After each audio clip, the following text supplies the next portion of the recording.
চৰ্চাটো ক'তো চলা নাই। দুই এটা নিউজ চেনেলে কল্পনা প্ৰসূত বাতৰি বজাই আছে। মই ভাবোঁ যে তেওঁলোকে বোধহয় ভিউজৰ আশা কৰি এনেধৰণৰ গোকাত মিছা কথা প্ৰচাৰ কৰি আছে।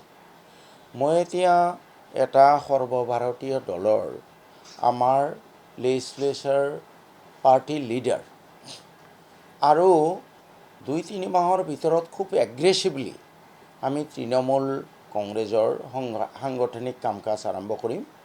আমি ইতিমধ্যে সিদ্ধান্ত লৈছোঁ যে 2031 চনৰ বিধানসভা নিৰ্বাচনত অতি কমেও 20টা আসন আমি মমতা দিদিক উপহাৰ দিম। 2029 চনৰ লোকসভাত অন্ততঃ 2টা আসন উপহাৰ দিম। এনেকুৱা প্ৰেক্ষাপটত মোৰ পৰা কোনো অপিনিয়ন নোলোৱাকৈ দুই এটা চেনেলে যি নিউজ বজাইছে অতি গৰ্হিত কাম কৰিছে। মই ভাবোঁ তেওঁলোকে ভিউজৰ কাৰণে এই ধৰণৰ গোকাত মিছা কথা এটা প্ৰচাৰ কৰিছে।